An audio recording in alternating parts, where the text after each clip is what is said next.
Good evening, sir.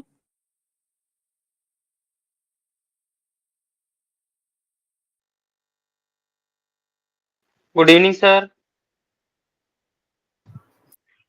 Hello, good evening, Good everyone. evening, sir. Good evening, good evening, good evening, Good evening, sir. Evening, sir. good evening. चल, कैसी रही सबकी दिवाली? बढ़िया थी? Yes, sir. Yes, sir. Yeah, sir. Okay, चलो सही है। अब इस संडे अगले संडे शायद ना, हाँ ये जो संडे आने वाला है आपका मेजर टेस्ट भी है ऑफलाइन, है Yes, ना? sir. Yes, तो sir. जो जो Yes, भी sir. दिल्ली वाले बच्चे हैं, कोशिश करना सेंटर पे जाके ही टेस्ट दो। उसका बहुत इफेक्ट होता है, वहां पे आपका डाउट डिस्कशन भी होगा, कुछ और भी इंपॉर्टेंट इंफॉर्मेशन शेयर की जाएगी। तो आप लोग सब लोग ऑफलाइन जाके ही टेस्ट देना। इसकी प्रैक्टिस जो हर बार ऑफलाइन कंडक्ट कराना पॉसिबल नहीं होता क्योंकि एक्सपेंस बहुत हो जाते हैं, लेकिन अगर ऑफलाइन जब भी कंडक्ट हो, आप लोगों को ऑफलाइन जाके पेपर देना चाहिए। उससे आपकी बहुत अच्छी प्रैक्टिस होती है और एक जेई का माहौल मिलता है, और एक ऑफलाइन पेपर देने का अलग फायदा होता है। बहुत ज्यादा पॉजिटिव पॉइंट होता है ऑफलाइन जाके पेपर देना। आपको उससे आपको एग्जैक्ट गलतियां पता चलेगी, क्या गलतियां और ये कैसा माहौल है वहां पे, किस तरह से आप गलतियां करो, कैसे पहने करो। 3 घंटे बैठने की प्रैक्टिस होगी, तो महीने में एक आध बार ही हो पाता है। तो लेकिन जब भी हो, आपको कोशिश करना है कि ऑफलाइन जाके ही पेपर दे, चाहे तैयारी कैसी भी हो, कम ज्यादा वो सब नहीं, लेकिन आपको ऑफलाइन जाके ही पेपर देना है। क्लियर है? इस बार कोशिश करना सब कि चले जाओ, ठीक है? घर पे रह के पेपर मत देना, चाहे कितना भी दूर हो, थोड़ा कोशिश करना जल्दी निकल लो। रूट देख लेना, आपको अभी एड्रेस वगैरह आपके ग्रुप में आ जाएगा, तो जो भी जहाँ पे भी टेस्ट हो जरूर देखे आना। क्लियर है सबको? Yes, sir. Yes, sir.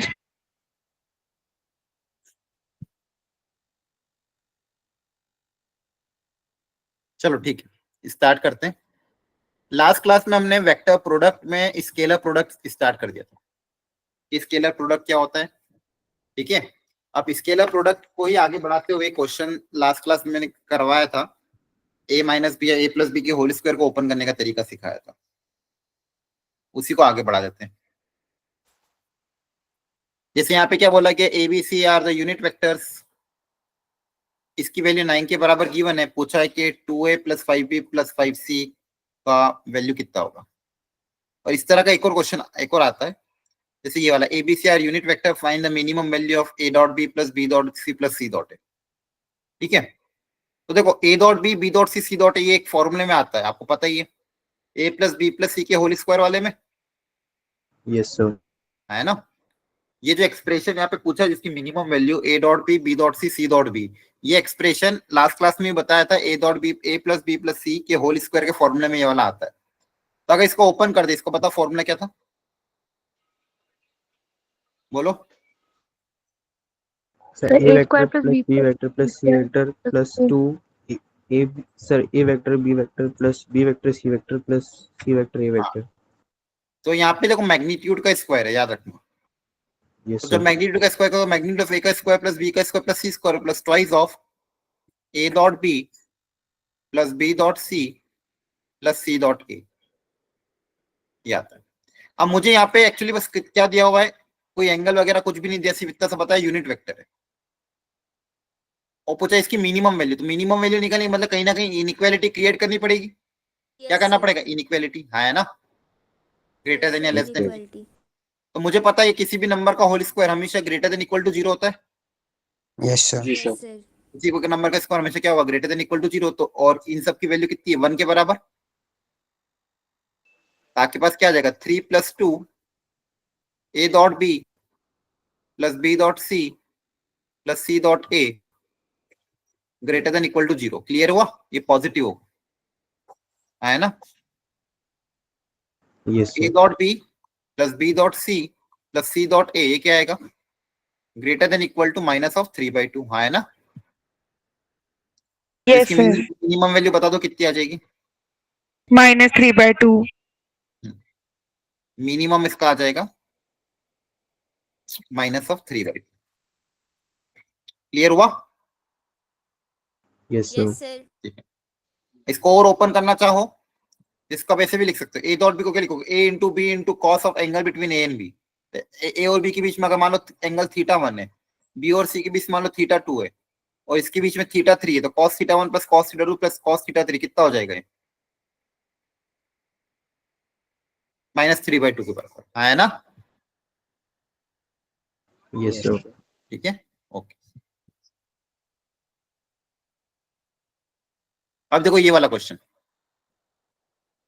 अब इसमें वापस से जब ओपन करोगे आप ब्रैकेट को, ये जो गिवन डेटा है इसको अगर अपन ओपन करेंगे, a माइनस बी का whole square plus B minus C का होल स्क्वायर, तो क्या होगा? a square plus B square minus twice of a dot B plus B square plus C square minus twice of b dot C plus C square plus a square minus twice of a dot C equal to कितना आ जाएगा? 9। अब देखो ये कितना हो जाएगा? ये 1 ये 1 ये 1 ये 1 ये भी 1 ये भी 1 है ना, क्योंकि यूनिट वेक्टर है। बोलो yes sir, Yes, sir. Unit one है ना, तो 1 + 1 2 Yes, 2 sir. 2 और 2 कितना हो जाएगा? 6 हो जाएगा। आ रही बात समझ में? Yes sir. Yes, sir. -2 common ले लोगे तो क्या बचेगा? a dot B plus B dot C plus C dot A equal to 9। तो यहां से a dot B plus B dot C plus C dot A, इसकी वैल्यू किसके बराबर आ जाएगी?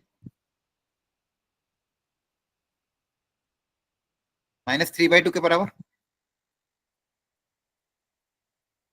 है ना? जी सर, Yes, sir. अब जो एक्सप्रेशन पूछा है वो कैसे निकालेंगे? मुझे जो एक्सप्रेशन पूछा है उसमें तो कोफिशिएंट ही अलग है, 2a plus 5b plus 5c, इसकी वैल्यू निकालिए। मेरे पास रिलेशन क्या आया? एक तो यूनिट वेक्टर है, दूसरा रिलेशन क्या आया? a dot B plus B dot C plus C dot A, इसकी वैल्यू -3/2। और जो एक्सप्रेशन पूछा है वो हम कैसे कैलकुलेट करेंगे? सर इसका स्क्वायर सर लीजिए। इसको स्क्वायर कर देंगे हाँ वेरी गुड, and इसका स्क्वायर कर दो। वेरी गुड, इसका स्क्वायर करो और ओपन करो, कितना आ रहा है? करो इसका स्क्वायर।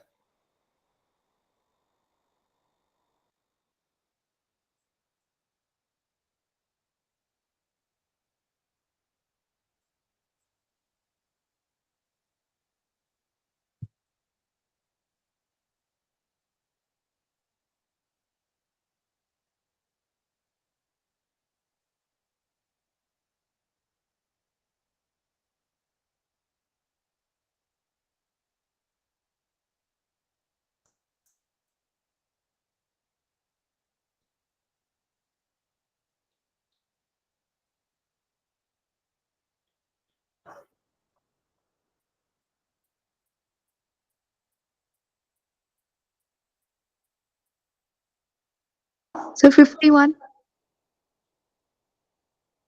क्या आंसर आ रहा है? Yes sir. यस ऐसे कैसे निकल गया? क्वेश्चन भी तो अलग अलग है, आपने वो नहीं देखा? ये वापस क्रॉस चेक करो।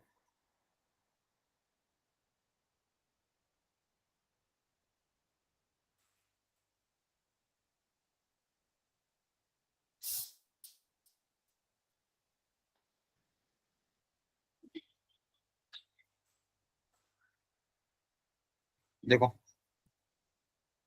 2a plus 5b plus 5c का होल स्क्वायर कितना होगा? देखो a square plus B square plus C square plus twice of a dot B, तो इन दोनों को डॉट प्रोडक्ट करोगे तो कितना आएगा? 10a dot B plus b dot C, that is 25 b dot C, और लास्ट में 10c डॉट ए है ना? yes sir, ये आएगा ना? ठीक है। Yes, sir. अब देखो ध्यान से, इसकी वैल्यू कितनी आ जाएगी? 4 मैग्नीट्यूड ऑफ ए का स्क्वायर, यूनिट वेक्टर है तो कितना आएगा? 4 प्लस 25 प्लस 25 प्लस बची हुई टर्म देखो ध्यान से, 20 A dot B plus 50 B dot C plus 20 C dot A. Clear है? Yes sir. yes sir, अब सुनना ध्यान से। अब देखो इस इन तीनों के सम की वैल्यू, यूनिट वेक्टर है और तीनों के सम की वैल्यू -3/2 आ रही है। ठीक है, 3 कॉस का सम -3/2। इसकी एक पॉसिबिलिटी आप क्या लिख सकते हो, जब तीनों के तीनों -1/2 अगर हो गए, तीनों कॉस का सम -3/2 आ जाएगा, हाँ है ना? Yes, sir. ठीक है, अच्छा। तो अब ए डॉट बी ये तभी पॉसिबल है जब ये तीनों के तीनों कितने हो जाए -1/2। क्लियर है? A dot B dot C dot A, तीनों के तीनों का सम अगर -3/2 आ रहा है तो ये -1/2 -1/2 -1/2 हो जाएगा। तो इसकी जगह आ जाएगा -1/2, इसकी जगह भी -1/2 और इसकी जगह भी -1/2। बाकी और कोई आपको पॉसिबिलिटी मिलेगी नहीं ऐसा पेयर है। आप घर पे ट्राई करके भी देख लेना, अलग अलग वैल्यू रख के। तीनों का एक साथ अगर सम 3/2 चाहिए तो फिर ये तरीका। अब इनका सम अगर कर दोगे तो कितना आ जाएगा? 54 प्लस ठीक है, यहाँ से वैल्यू निकाल लेना। 25 कट जाएगा, 9 आ 4 जाएगा, प्लस 9। अच्छा कट के है ना? प्लस 25 -25 कैंसिल हो जाएगा, -20 प्लस 25 प्लस का 5, 4 प्लस 5 9 आ जाएगा। इसके होल स्क्वायर की वैल्यू अगर 9 के बराबर, तो इसकी वैल्यू किसके बराबर आएगी? 3 के बराबर। Yes sir. Yes, sir. Yes, sir. ठीक है, ओके, चलो समझ में आ गया यहाँ तक?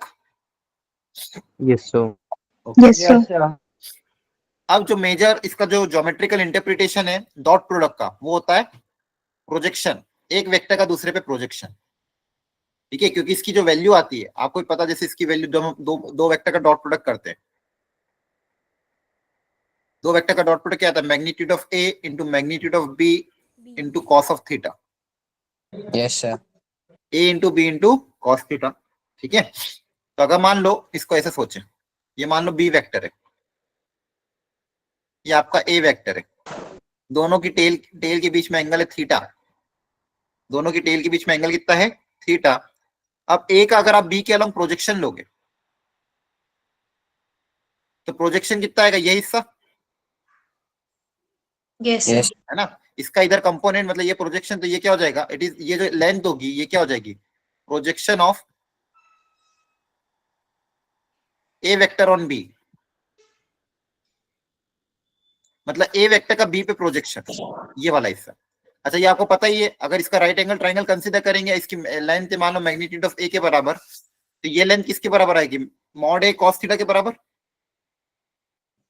Yes, sir. Yes, sir. ये वापस समझाता हूं, देखो ध्यान समझना अच्छे से। तो डॉट प्रोडक्ट का जो ज्योमेट्रिकल इंटरप्रिटेशन था वो क्या था? प्रोजेक्शन था। एक सेकेंड,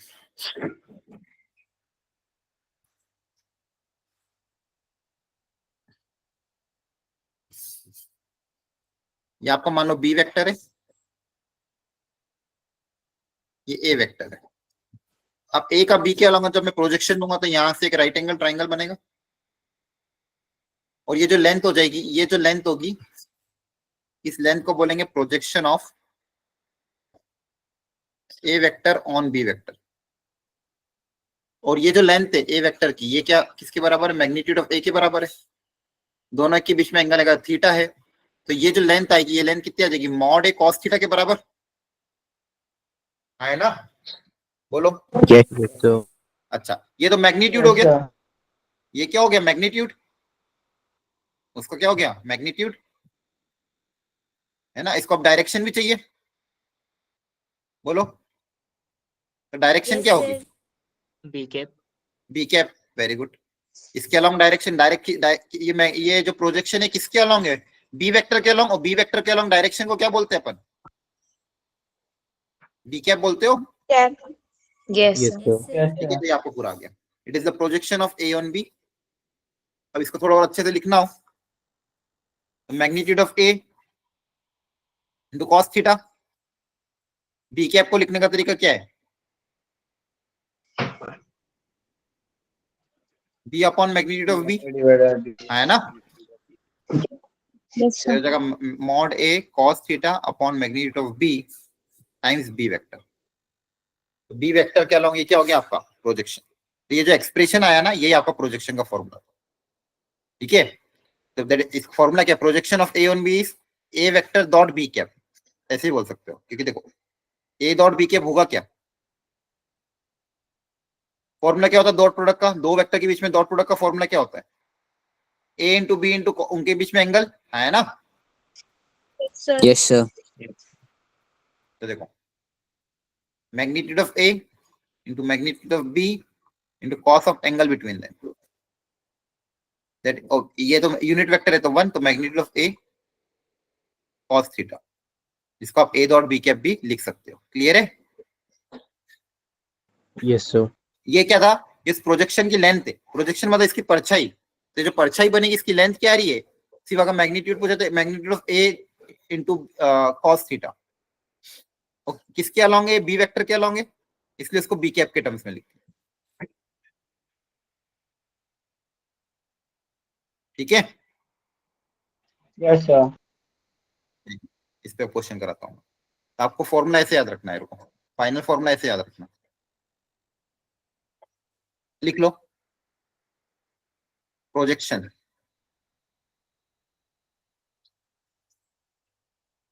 तो लिखो, पहला फॉर्मूला प्रोजेक्शन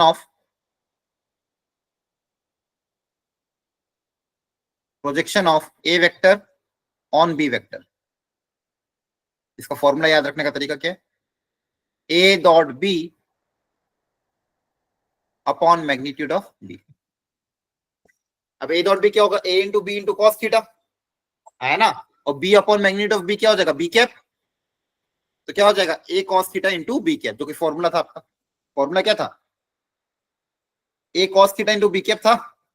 अच्छा, वो हटा दिया मैंने। क्लियर है? बोलो। Yes, sir. Yes, sir. आपका फॉर्मूला क्या था? ए कॉस। सर ये एक cos थीटा कैसे लिया? देखो, अभी अपन ने बताया ना, अपन ने जो भी डिराइव किया था, ये मान लो बी वेक्टर है, ये मान लो ए वेक्टर है, तो ए का बी के अलोंग प्रोजेक्शन क्या आया था? लेंथ कितनी थी? A cos theta, magnitude of A into cos theta, है ना? बोलो। Yes sir. ये ए का बी के अलोंग प्रोजेक्शन, तो और डायरेक्शन क्या था? B cap. तो आप कैसे लिखोगे? A cos theta into B cap. इसको आप ऐसे भी लिख सकते हो, बी कैप को क्या लिख सकते हो? Vector B upon cos magnitude of B, है ना? Yes sir. ठीक है, तो ये कितना आ जाएगा आपका? A dot B upon magnitude of B. Yes, sir. ठीक है, अब ए डॉट बी क्या आएगा? A into B into cos theta, है ना? A into B into cos theta, और बी बी क्या हो जाएगा? कैंसल आउट हो जाएगा। क्लियर है? इसको ऐसे याद रख लेना, A dot B upon magnitude of B. ये एक्चुअली लेंथ है आपकी। ए कॉस थीटा को लिखने का दूसरा तरीका एक्चुअली, अगर एंगल नहीं पता हो, ए कॉस थीटा को लिखने का तरीका क्या है? A into B upon magnitude of B. A cos theta को लिखने का तरीका क्या हो जाएगा? A dot B upon magnitude of B. तो इसको याद रखने का तरीका क्या? अगर ए का बी पे प्रोजेक्शन है, projection of A on B, तो जिस पे प्रोजेक्शन होता है उसके मैग्नीट्यूड से डिवाइड करते हैं, ऐसा याद रख लेना। और ऐसा ऐसा प्रोजेक्शन ऑफ बी ऑन ए, तो फॉर्मूला क्या बन जाएगा? वापस न्यूमरेटर में तो ए डॉट बी, लेकिन डिवाइड किससे होगा? A vector. A के Magnitude. magnitude. ठीक है, तो ये दो ही फॉर्मूला आपको याद रखना है, लिख लो इसको।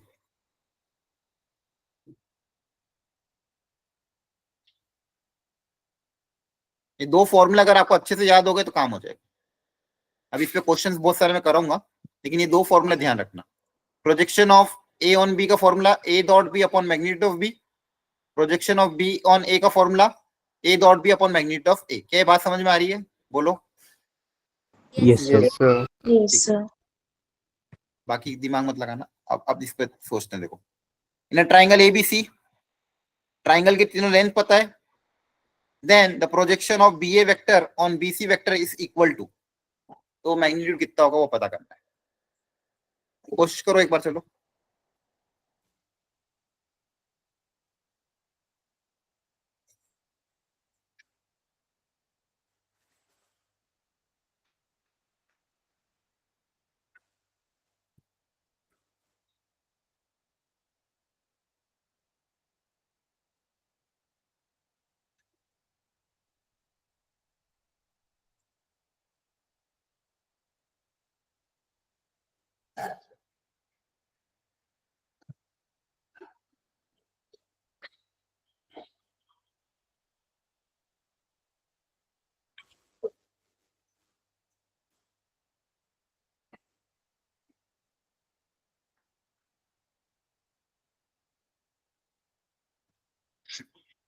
थोड़ा सा यहाँ ट्रिग्नोमेट्री का यूज होगा। क्लास लास्ट तक अटेंड करना, बीच में कोई छोड़ के मत जाना, आज का लेक्चर बहुत इंपॉर्टेंट है। अभी क्रॉस प्रोडक्ट भी आएगा, क्रॉस प्रोडक्ट की भी चीजें पढ़नी है हमको।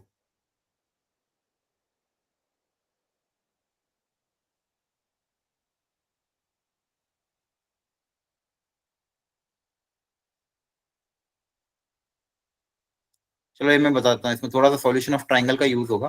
पहले आता था, अब तो जेई में लास्ट ईयर डिलीट हो गया। सुन लो ध्यान से। किसका किस पे प्रोजेक्शन पूछा है? Projection of B A vector. B vector on sir B BC BC upon हो जाएगा, है ना? अपॉन में BC आ जाएगा। ठीक है, तो इन दोनों के बीच में एंगल थीटा है मान लो।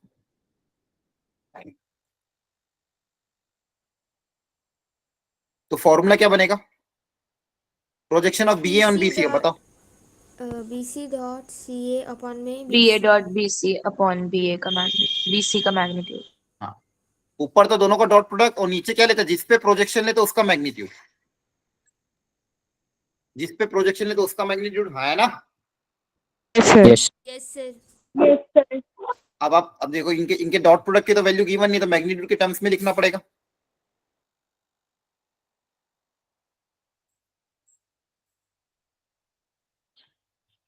ऊपर फॉर्मूला अप्लाई हो जाएगा, A dot B into cos theta, तो आपके पास क्या आएगा? B A cos theta.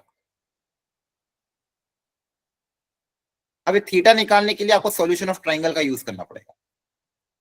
Solution of triangle में एक चीज बताई जाती है, मान लो कोई ट्राइंगल है एबीसी, या जेई एडवांस में पढ़ूंगा, इसकी साइड से मान लो एबीसी, ये एंगल है मान लो थीटा, तो कॉस ऑफ थीटा का फॉर्मूला होता है। अब ये कॉस ऑफ बी निकालना है ना, आपको बी एंगल।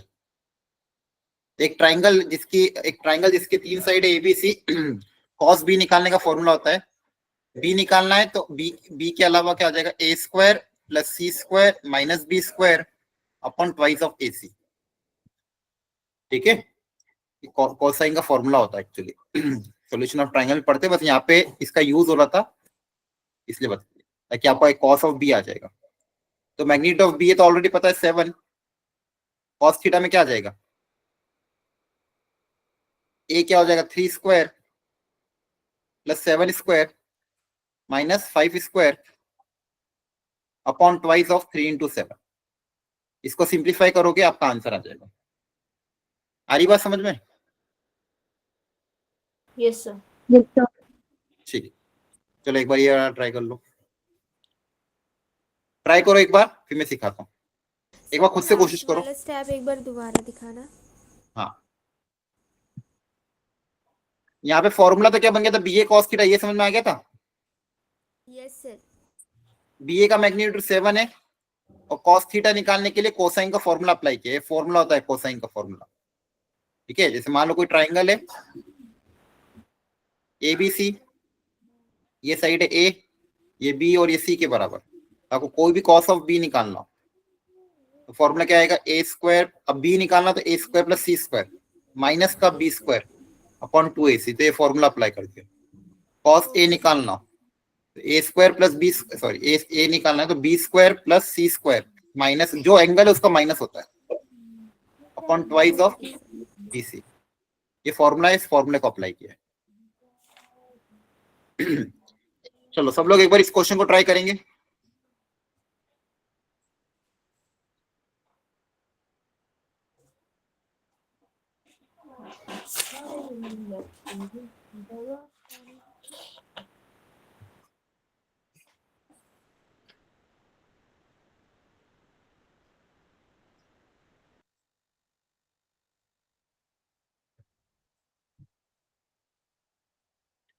सब लोग अच्छे से कोशिश करो।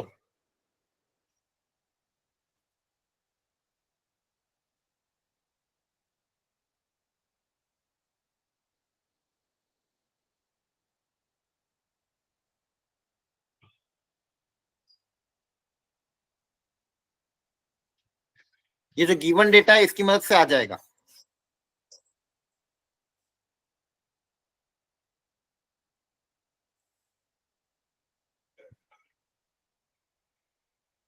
सर 6। ओके देखते हैं।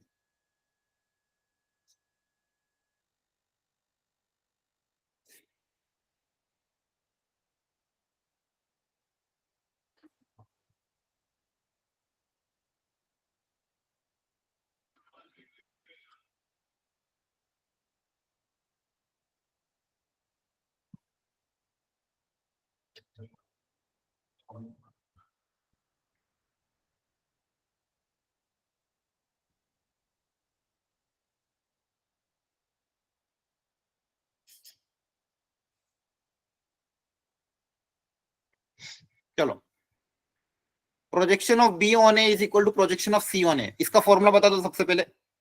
बी का ए पे प्रोजेक्शन बताओ, फॉर्मूला क्या है? B vector dot A vector upon में ए वेक्टर का मैग्नीट्यूड। हाँ, मैग्नीट्यूड इज दोनों वेक्टर का डॉट प्रोडक्ट ले लो, अपॉन में जिस पे प्रोजेक्शन ले रहे हो उसका मैग्नीट्यूड। क्लियर है सबको? Yes sir. Yes sir. इसका फॉर्मूला बता दो। C vector dot A vector upon A vector का magnitude. Magnitude of A. Magnitude, यहाँ से ये तो कैंसिल हो गया, यहाँ से मेरे पास Yes, क्या sir. डेटा आया? A dot B minus of C dot A, इसकी वैल्यू 0 के बराबर है। एक रिलेशन ये आ गया। क्लियर है? दूसरा क्या बोला था? B is perpendicular to C. B अगर सी के परपेंडिकुलर है और नॉन जीरो वेक्टर है तो यहाँ से क्या रिलेशन बताओगे? दो वेक्टर का परपेंडिकुलर तो क्या बताया था? P dot C is equals to 0. दोनों का डॉट प्रोडक्ट क्या होगा? 0 के बराबर। Yes sir. बहुत बढ़िया। इक्वेशन नंबर 2, और ये गिवन डेटा। तो ये सबसे पहले तो गिवन डेटा को ढंग से उतारा। अब जो पूछा गया है, आपको पता है 3 का मैग्नीट्यूड पूछते हैं तो क्या करते हैं? इसको निकालने का स्क्वायरिंग करोगे। Yes sir. जब भी 3 का मैग्नीट्यूड पूछते हैं तो मैग्नीट्यूड निकालने के लिए क्या करोगे? स्क्वायरिंग, क्योंकि इसी का फॉर्मूला पता है मुझे, है ना? अब सी नेगेटिव में तो क्या है? Twice of A dot C, A dot B.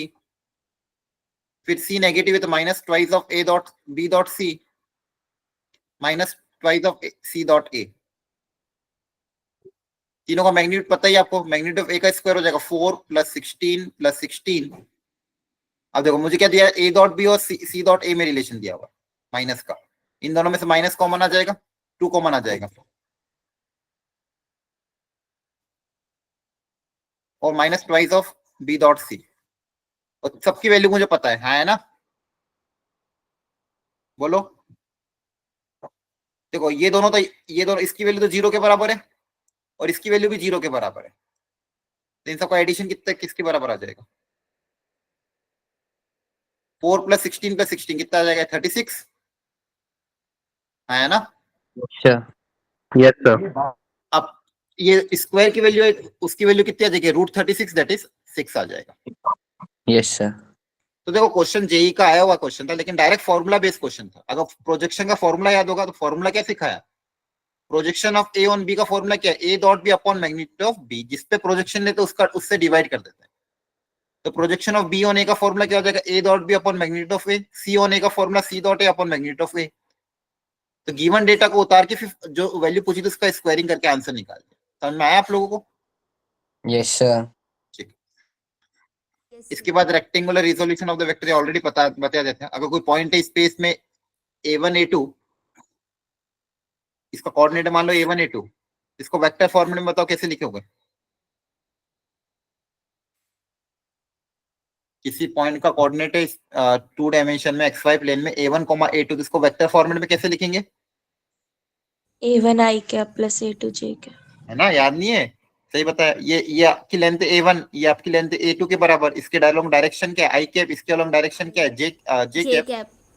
और इन दोनों का एडिशन करूंगा तो ये वेक्टर आ जाएगा। तो क्या आएगा? a1 i cap plus a2 j cap. J cap. और ये J cap. 3 के कोऑर्डिनेट होंगे तो क्या आएगा? a1 i cap, A1 I cap, A2 J cap और A3 K cap. a3 k। मतलब प्लस में। क्लियर है? Yes sir. Yes sir.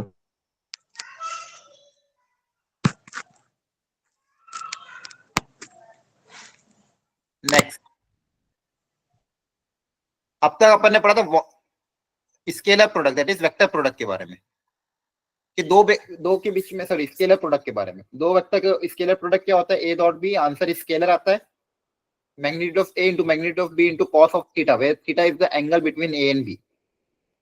इसका ज्योमेट्रिकल इंटरप्रिटेशन क्या देखा था कि ये एक वेक्टर का दूसरे पे प्रोजेक्शन बताता है। इसका ज्योमेट्रिकल इंटरप्रिटेशन क्या था, एक वेक्टर का दूसरे पे प्रोजेक्शन। अब अगला है वेक्टर प्रोडक्ट या फिर क्रॉस प्रोडक्ट। इसको बोलते हैं वेक्टर प्रोडक्ट भी बोल सकते हैं या फिर क्रॉस प्रोडक्ट भी बोल सकते हैं। अब ये क्या होता है, अब इसका पिछली बार था स्केलर प्रोडक्ट तो आंसर स्केलर आ रहा था, इस बार वेक्टर प्रोडक्ट है तो आंसर क्या आएगा, वेक्टर। इसको डिनोट कैसे करते हैं, ए क्रॉस बी से। फॉर्मूला आप सब मैग्नीट्यूड को तो पता ही होगा आपको, magnitude of A into magnitude of B into sine of theta, ये तो मैग्नीट्यूड हो गया क्रॉस प्रोडक्ट का। और डायरेक्शन जो है वो है एन कैप। डायरेक्शन क्या है, एन कैप, ये यूनिट वेक्टर की डायरेक्शन। समझ में आ रहा है, आप समझना अच्छे से। ये तो मैग्नीट्यूड हो गया A into B into sine theta, और डायरेक्शन ये हो गया आपका मैग्नीट्यूड। बेसिकली ये इसका जो आउटपुट आएगा, हमेशा क्रॉस प्रोडक्ट का आउटपुट क्या आएगा, एक वेक्टर आएगा।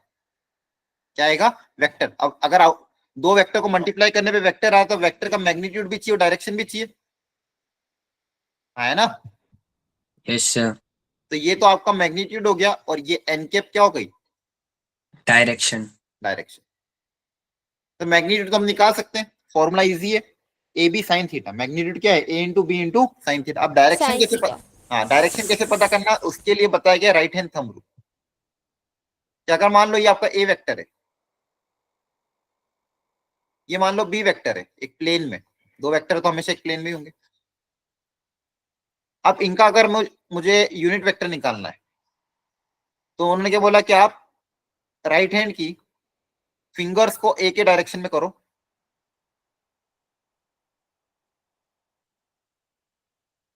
राइट हैंड की फिंगर को ए के डायरेक्शन में करा, ठीक है। अब इसको कर्ल करो बी की डायरेक्शन में, फिंगर को बी की डायरेक्शन में अगर मोड़ोगे, इसको बोलते हैं right hand thumb rule. Physics में बताया होगा ना, पता है सबको। Yes sir. Yes, sir. Yes, sir।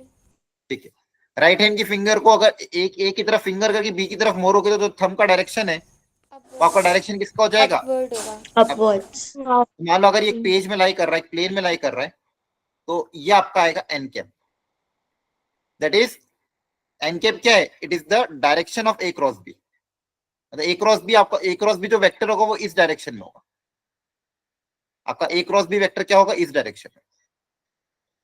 और वो ये जो डायरेक्शन है ये वो दोनों ए और बी की दोनों से क्या है, परपेंडिकुलर है, क्योंकि वो उस प्लेन के परपेंडिकुलर।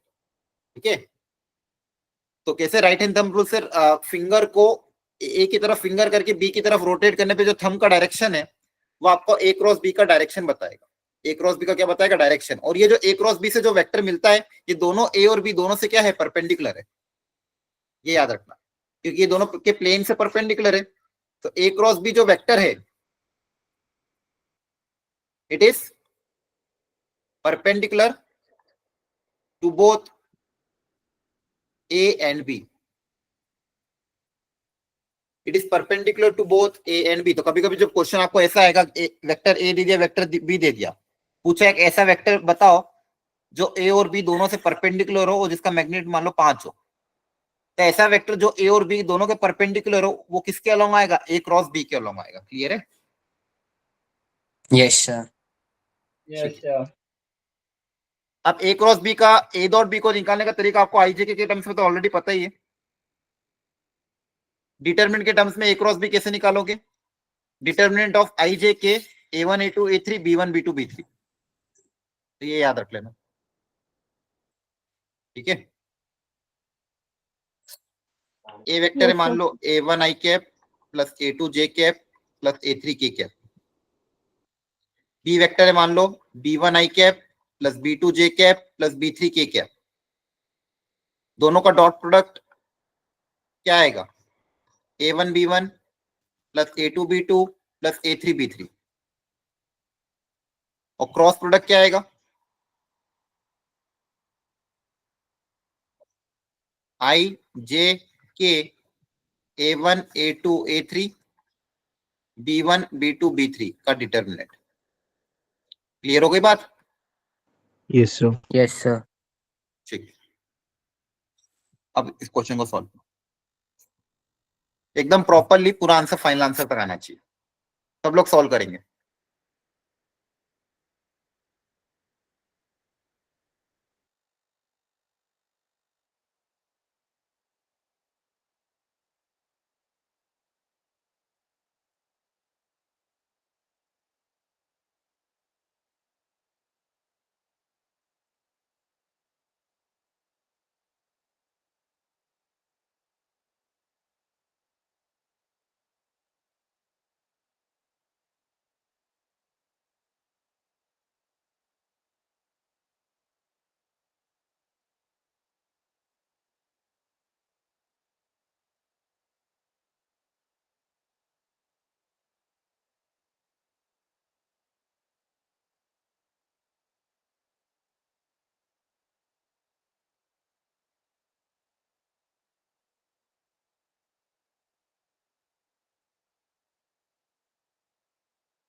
चलो करें, बताओ क्या करेंगे। आपको देखो क्या बोला गया है, एक ऐसा वेक्टर जिसका मैग्नीट्यूड 7 हो और ए और बी के परपेंडिकुलर भी हो। तो मान लो ये कोई ए वेक्टर है, ये कोई बी वेक्टर है, ए और बी के परपेंडिकुलर भी हो और मैग्नीट्यूड कितना हो, 7 हो।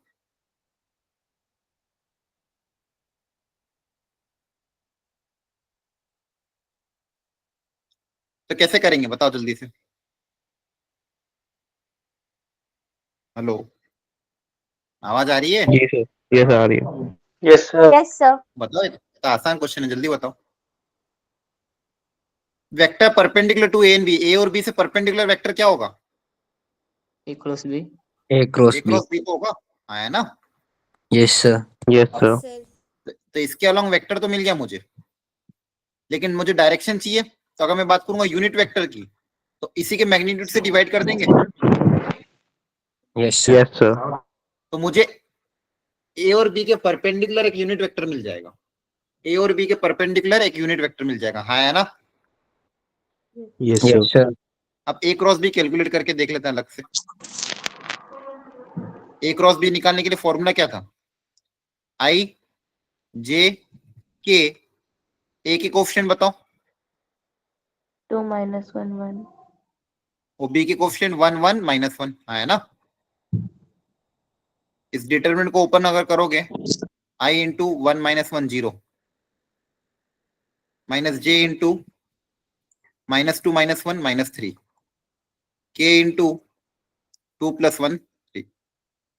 तो कितना आ जाएगा? 3j cap plus 3k cap. आई बात समझ में?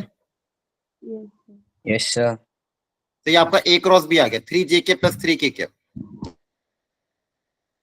ये आ गया आपका ए क्रॉस बी, उसके उसके मैग्नीट्यूड से अगर डिवाइड कर देंगे तो यूनिट वेक्टर आ जाएगा। तो 3j cap plus 3k cap इसके मैग्नीट्यूड से अगर डिवाइड कर दें, under root of A square plus B square plus C square, तो 3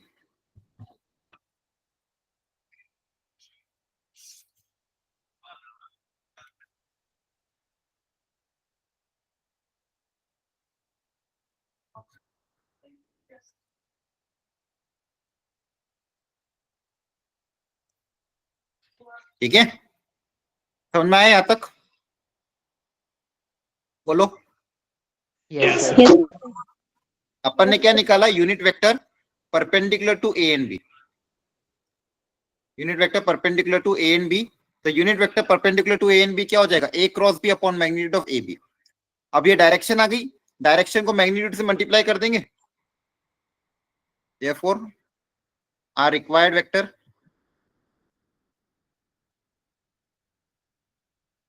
वो कितना हो जाएगा? मैग्नीट्यूड इनटू डायरेक्शन, वेक्टर को निकालने के लिए मैग्नीट्यूड है 7 और डायरेक्शन मतलब यूनिट वेक्टर का direction that is J cap plus K cap by root 2। तो फाइनल आंसर क्या आ जाएगा? 7 by root 2 J cap plus 7 by root 2 K cap. ये आपका फाइनल आंसर है। A vector of magnitude 7 which is perpendicular to both A and B। अच्छे से देख लो ये समझ में आया कि नहीं आया, और डाउट हो तो पूछो जल्दी से। सर बताओ। 1/√2 जे cap plus K cap answer है। हाँ नहीं, 1/√2 जे के प्लस के ये तो डायरेक्शन मिली है, ये तो यूनिट वेक्टर मिला है ना, मतलब ए और बी के परपेंडिकुलर जो वेक्टर है उसका यूनिट वेक्टर है, मतलब डायरेक्शन है। लेकिन अब ये तो डायरेक्शन है, यूनिट वेक्टर मतलब मैग्नीट्यूड 1 डायरेक्शन ये है, लेकिन अपन को 7 मैग्नीट्यूड का चाहिए तो 7 से मल्टीप्लाई करेंगे इसी आंसर को। क्लियर है? Yes sir. ओके, एक बार वो घर पे प्रैक्टिस कर लेना, धीरे धीरे धीरे धीरे अच्छे अच्छे क्वेश्चन। अब इसकी प्रोडक्ट, इसकी प्रॉपर्टीज, जैसे डॉट प्रोडक्ट में हमने देखा था ए डॉट बी करो या बी डॉट ए करो दोनों सेम आता है ना? Yes, sir. Yes, sir. Commutative property भी वहां पे एप्लीकेबल होती है, यहाँ पे भी डिस्ट्रीब्यूटिव प्रॉपर्टी भी एप्लीकेबल है। A cross B plus C है, इसको आप लिख सकते हैं A cross B plus A cross C. Clear है? बोलो। L into A vector multiply by M into B vector, इसको क्या लिख सकते हो? L into M A cross B, constant को अलग कर सकते हो, सिंपल है। और ध्यान रखना ए क्रॉस बी और का माइनस बी क्रॉस ए के बराबर आता है, दोनों अपोजिट डायरेक्शन में होते हैं। अपोजिट क्यों? तो इसका भी लॉजिक सिंपल है, ये ए वेक्टर है ये बी वेक्टर है, तो ए क्रॉस बी कहां पे आएगा? अपवर्ड आएगा। Yes, sir. और बी क्रॉस ए, बी से ए की तरफ जाऊंगा तो थंब का डायरेक्शन कहां आएगा? डाउनवर्ड है ना? तो दोनों का डायरेक्शन क्या? अपोजिट। मैग्नीट्यूड तो सेम है लेकिन डायरेक्शन अपोजिट है, इसलिए आगे क्या लगेगा? माइनस का साइन। तो ए क्रॉस बी को आप लिखोगे minus B cross A. Clear है? Yes, sir. ठीक है।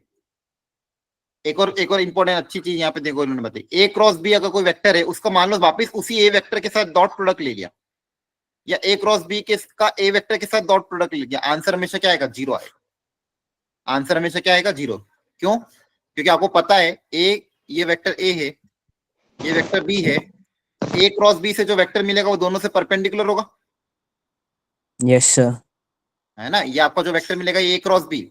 अब ये परपेंडिकुलर वेक्टर का डॉट प्रोडक्ट किसी भी एक के साथ लोगे, या ए के साथ डॉट लो या बी के साथ डॉट लो, परपेंडिकुलर तो डॉट प्रोडक्ट तो 0 ही आएगा, है ना? Yes, sir. ठीक है, तो ये ध्यान रखना। Yes, sir. चलो अब एक जेई का क्वेश्चन करा रहा हूँ, एकदम शांति से आप ये ट्राई करो और देखो आंसर आ रहा है कि नहीं आ रहा है। एबीसीडी में से क्या ऑप्शन आता है आपका? करो कोशिश।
आया आंसर किसी का?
चलो तो करे ट्राई, बोलो। Yes, sir. देखो यहाँ पे क्या क्या दिया है, ये गिवन डेटा आपका। ए और बी यूनिट वेक्टर थे तो मैग्नीट्यूड 1, ए और सी के बीच में एंगल दिया था π/12, वो लिख लिया। और एक रिलेशन हो क्या गिवन है, B vector equal to C vector plus twice of C cross A. ठीक है, वो पूछा कि सी का मैग्नीट्यूड कितना होगा, मैग्नीट्यूड ऑफ सी का स्क्वायर पूछा एक्चुअली में। तो कैसे भी करके सी का मैग्नीट्यूड मुझे निकालना है। ठीक है, तो क्या तरीका अपनाएंगे?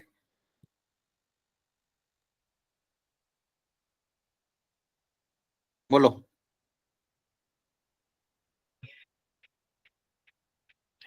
B cap equal to C vector plus twice of C dot A दिया हुआ है ना। अच्छा चलो Yes, sir. इसको पहले ओपन करके देख लेते हैं, इससे कुछ हो रहा है क्या। पर यहाँ पे डायरेक्शन चाहिएगा आपको।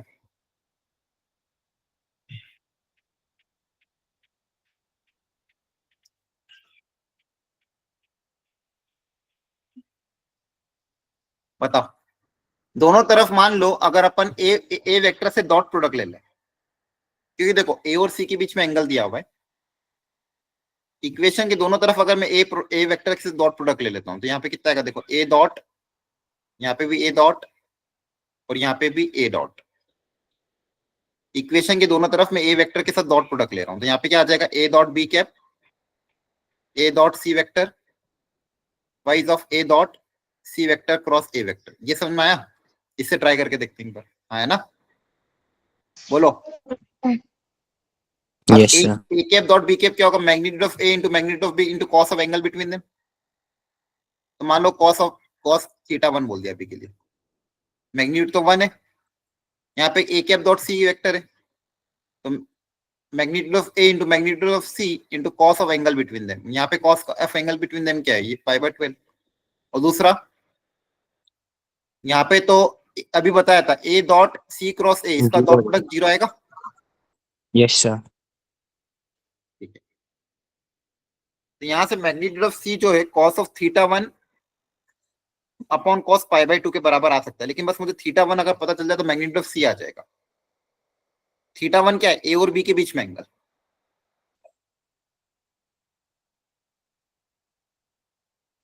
अब ए और बी के बीच में एंगल कैसे निकालें, और कोई तरीका दिख रहा है क्या?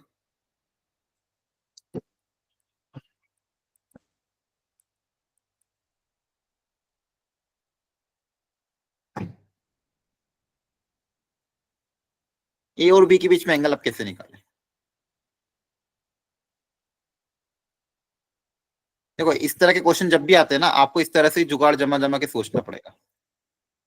और कोई तरीका दिख रहा है क्या, और कोई रिलेशन यहाँ से आना? अब देखो ए और बी के बीच में एंगल तो नहीं आ पाएगा क्योंकि और कुछ डेटा गिवन नहीं है। एक तरीका ये था, एक तरीका और है कि आपको ये जो गिवन डेटा है, जैसे पिछली क्लास में मैंने बताया था अगर मान लो देखो एक तरीका था कि आप दोनों तरफ ए वेक्टर या बी वेक्टर से डॉट प्रोडक्ट ले लो, तो मैंने ए वेक्टर से डॉट प्रोडक्ट लिया, उससे फायदा नहीं बन पा रहा है। दूसरा तरीका क्या है कि अपन को सिंस एंगल ए और सी के बीच में पता है, तो अगर दो वेक्टर इक्वल है तो इनके मैग्नीट्यूड भी आपस में इक्वल हो गए। पिछली बार बताया था ना, तो मैग्नीट्यूड से कोशिश करते हैं एक बार। अगर दो वेक्टर इक्वल इनके मैग्नीट्यूड भी इक्वल होंगे तो इनके मैग्नीट्यूड के स्क्वायर भी आपस में क्या होंगे, इक्वल। अब बी वेक्टर के मैग्नीट्यूड का स्क्वायर कितना हो जाएगा, 1, और यहाँ पे फॉर्मूला अप्लाई हो जाएगा ए प्लस बी का whole square. A plus B का होल स्क्वायर का फॉर्मूला क्या आएगा, A square plus B square plus twice of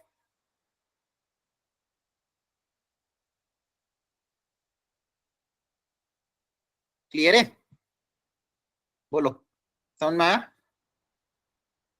Yes, sir.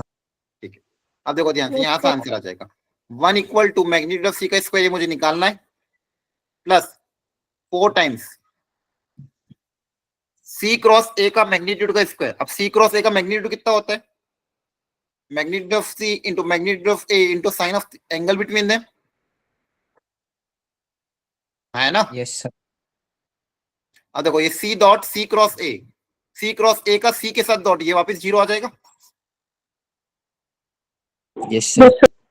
और सी और ए के बीच में एंगल भी दिया हुआ था π/12 के बराबर। अब यहां से आपके पास मैग्नीट्यूड ऑफ सी की वैल्यू आ जाएगी, क्योंकि बाकी सब तो पता है।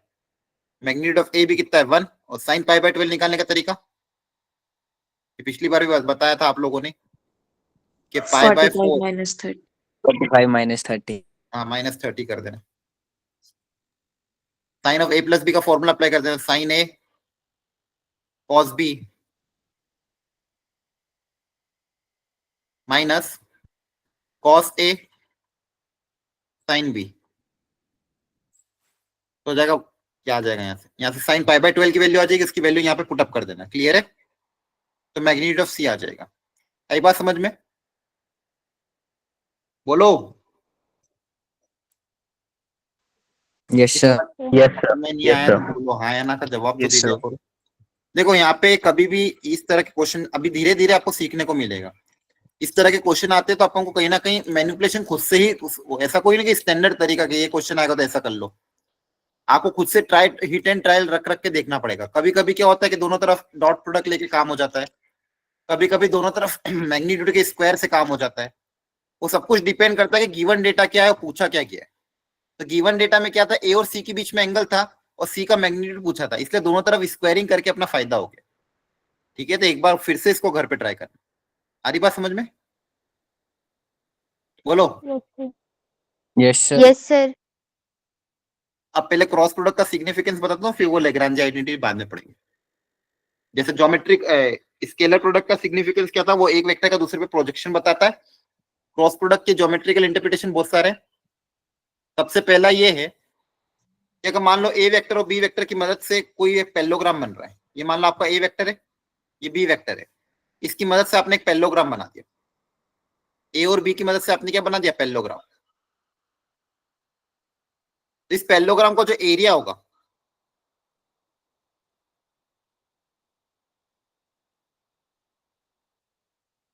वो ए क्रॉस बी के मैग्नीट्यूड के क्या होगा, बराबर होगा। क्लियर है? Magnitude of A cross B क्या होगा, A into B into sine theta, वही फॉर्मूला होता है एरिया ऑफ पैरेललोग्राम का भी। ठीक है, एरिया ऑफ पैरेललोग्राम का फॉर्मूला यही होता है, magnitude of A into B into sine theta.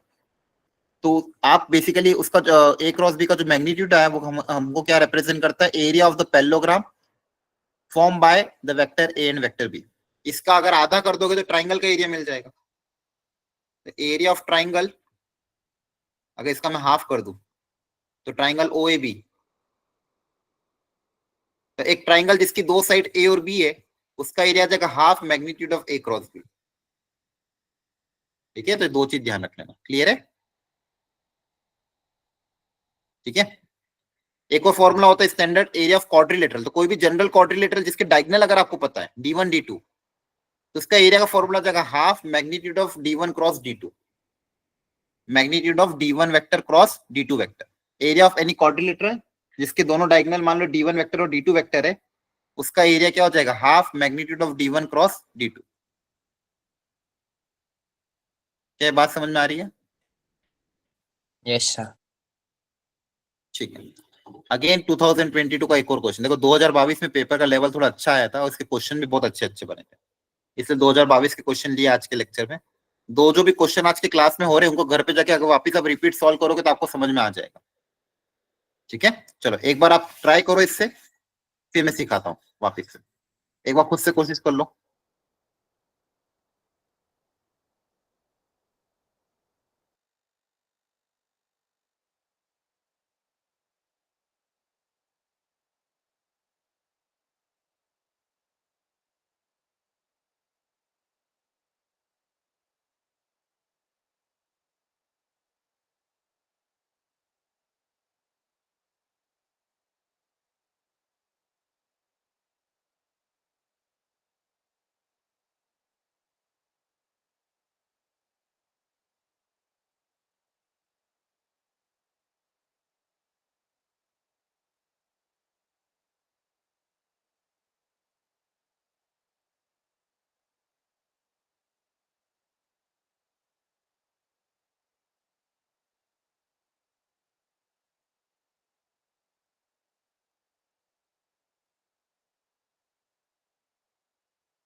चलो क्वेश्चन पढ़ लिया सबने एक एक बार, बोलो। Yes, sir. Yes sir. ठीक है, अब गिवन डेटा को एक एक करके समझते हैं। पहले तो क्या दिया हुआ था, ए और बी दो वेक्टर है जो कि पैरेललोग्राम के डायगोनल है ना। Yes, sir. एक वेक्टर ए, दूसरा वेक्टर मान लो बी। अभी मैंने बताया था एरिया ऑफ पैरेललोग्राम या फिर एरिया ऑफ क्वाड्रिलेटरल, डायगोनल का भी कर सकते हो, क्वाड्रिलेटरल भी तो एक पैरेललोग्राम ही है, हाँ, है ना।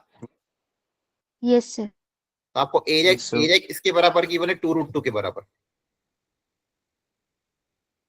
और एरिया को निकलने का तरीका क्या हो जाएगा, हाफ d1 क्रॉस d2 मतलब half a cross b, magnitude of a cross b। Yes, sir. सही है। अगर डायगोनल आपके ए और बी वेक्टर है तो half magnitude of A cross B equal to 2√2 area के बराबर। तो यहां से मेरे पास एक रिलेशन क्या आ जाएगा, ए क्रॉस बी की वैल्यू 4√2 के बराबर आ गई। Yes, sir. Equation number 1। एक चीज तो याद रखिए, magnitude of A cross B 4√2 के बराबर आ गया। ये पहला गिवन डेटा। आगे गिवन डेटा क्या गिवन है, मैग्नीट्यूड ऑफ ए 1 के बराबर ही गिवन है।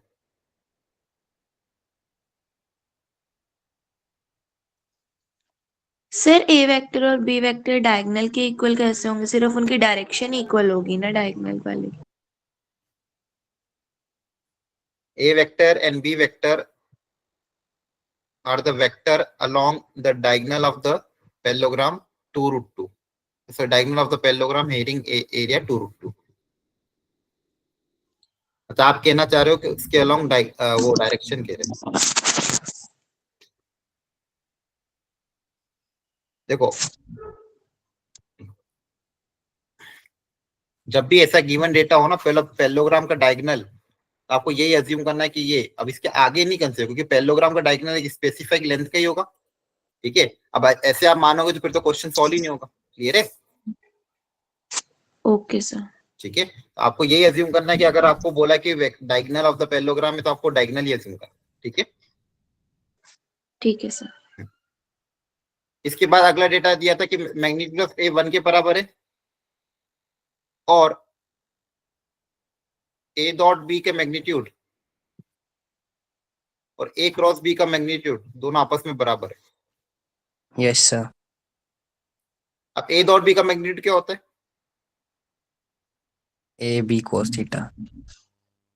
A into B into cos theta. A cross B क्या होगा, A B sine theta. Sin theta. Sine theta. Magnitude है तो डायरेक्शन नहीं आएगा, ए बी कैंसिल हो जाएगा, तो cos theta by sine theta, sine theta by cos theta कितना आ जाएगा, 1। Yes, sir. Yes Theta sir. equal to pi. Pi tan by theta 4। 1, तो थीटा आपका आ जाएगा पाई बाय 4। अब ये एंगल कौन सा है, एंगल बिटवीन किस वेक्टर के बीच, A and B. A and B. तो आपको ए और बी के बीच में भी एंगल मिल गया, ए का मैग्नीट्यूड पता था, ए और बी के बीच में एंगल आ गया। ठीक है, और दूसरी चीज क्या पता चल गई, पता है ए वेक्टर क्रॉस बी वेक्टर का मैग्नीट्यूड पता है, हाँ है ना। Yes, sir. अच्छा ये मैग्नीट्यूड पता है, एंगल पता, तो वहां से बी वेक्टर तो आ सकता है।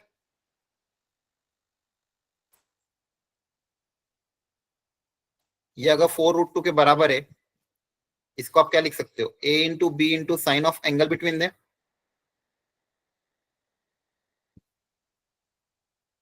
Yes, sir. तो यहाँ से मैग्नीट्यूड ऑफ ए तो 1 के बराबर है, sine of, Magnitude of B to 8.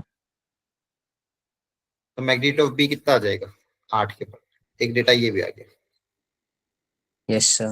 ठीक है, चलो आगे क्या बोला है, अगला given data vector C equal to 2√2 A cross B minus 2b। तो अब तक मैंने देखो क्या क्या गिवन डेटा निकाले, मैग्नीट्यूड ऑफ ए पता चल गया, बी पता चल गया, दोनों के बीच में एंगल पता चल गया। अब तीसरा गिवन डेटा ध्यान से समझते हैं। तीसरा गिवन डेटा क्या था, मैग्नीट्यूड ऑफ सी बराबर 2√2 इंटू ए क्रॉस बी माइनस 2b के बराबर।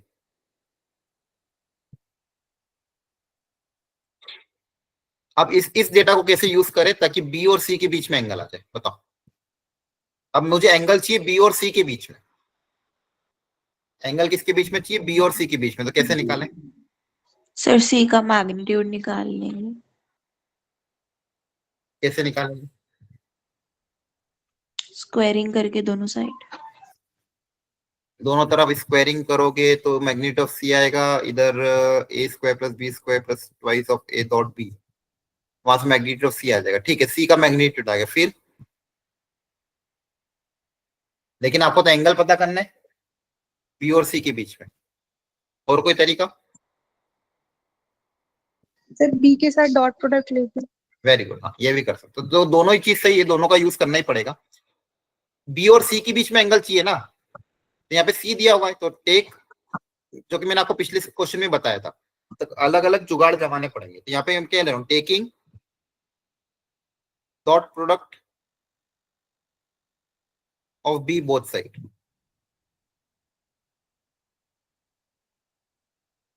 दोनों तरफ बी वेक्टर का डॉट प्रोडक्ट ले लेंगे तो क्या आएगा, देखो B vector dot C vector equal to 2√2 A cross B dot B vector minus twice of B vector dot B vector. पूरी तरफ दोनों को बी वेक्टर से डॉट प्रोडक्ट ले लिया। ये बात समझ में आई कि नहीं, बोलो।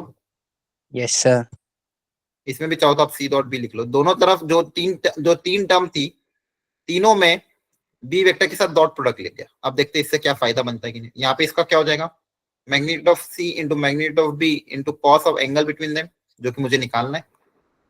ये कितना आ जाएगा, बोलो। 0। अभी बताया था ना, क्रॉस प्रोडक्ट का सेम वापस उसी वेक्टर के साथ डॉट प्रोडक्ट, आंसर हमेशा क्या था, 0। इसकी वैल्यू क्या है कि बी डॉट बी की B square, magnitude of B का स्क्वायर है ना, बिकॉज दोनों के बीच में एंगल तो 0 होगा, बोलो।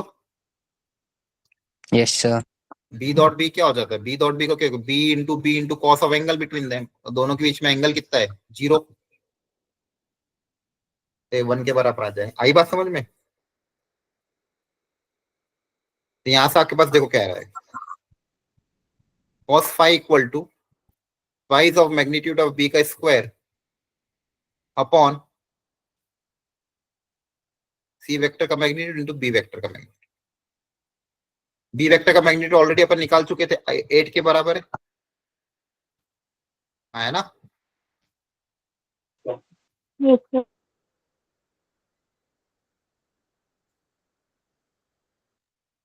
कैसे भी करके बस सी का मैग्नीट्यूड निकाल। अब सी का मैग्नीट्यूड निकालने के लिए क्या तरीका बताया था, दोनों तरफ मॉड ले ले, है ना। दोनों तरफ मॉड ले लोगे तो मैग्नीट्यूड ऑफ सी आ जाएगा, मॉड लेके स्क्वायरिंग कर देना।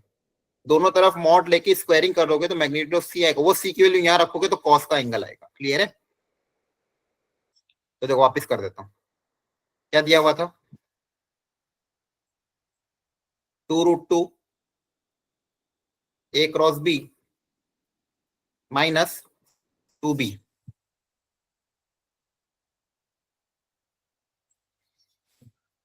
तो दोनों तरफ मॉड लेके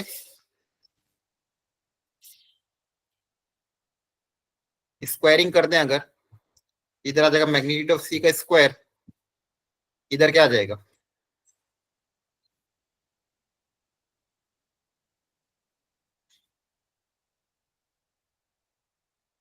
ए square plus B square plus twice of A dot B.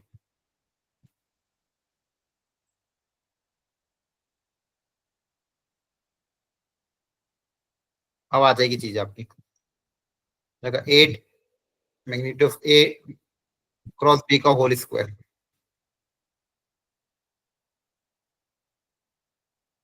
Plus 4 magnitude of B का स्क्वायर, और ये तो पूरा 0 आ जाएगा वापिस से, है ना।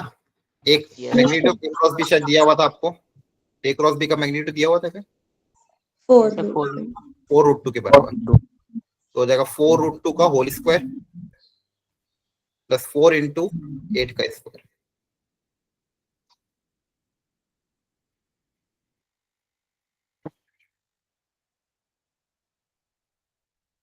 यहां से मैग्नीट्यूड ऑफ सी आ जाएगा आपके पास। क्लियर है?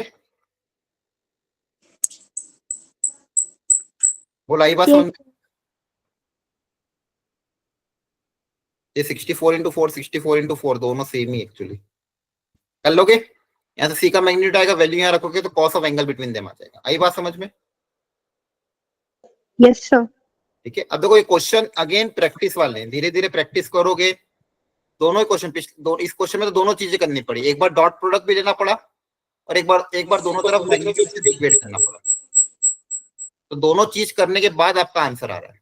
बहुत अच्छा क्वेश्चन था, एक ही क्वेश्चन में दोनों कॉन्सेप्ट कवर हुए। तो एक बार वापस से इसको ट्राई करना घर पे। क्लियर है? Yes, sir. ठीक है, अब थोड़ा सा ट्रिपल प्रोडक्ट का इंट्रोडक्शन में समझा रहा हूँ, बस ज्यादा डिटेल में नहीं। एक था स्केलर ट्रिपल प्रोडक्ट और एक होता है वेक्टर ट्रिपल प्रोडक्ट। अब तक अपने दो वेक्टर का प्रोडक्ट पढ़ा था, अब 3 वेक्टर का प्रोडक्ट।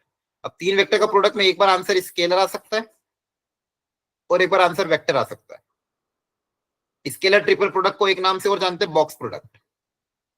ठीक है, तो 3 वेक्टर का प्रोडक्ट कैसे करना है? जैसे एक वेक्टर मान लो ए है, बी है और सी है, इनको तीनों आपस में मल्टीप्लाई करना है।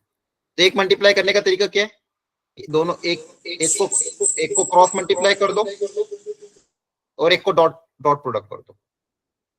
एक क्या कर दो, 2 वेक्टर के बीच में क्रॉस प्रोडक्ट और जो आंसर है उसके साथ डॉट प्रोडक्ट।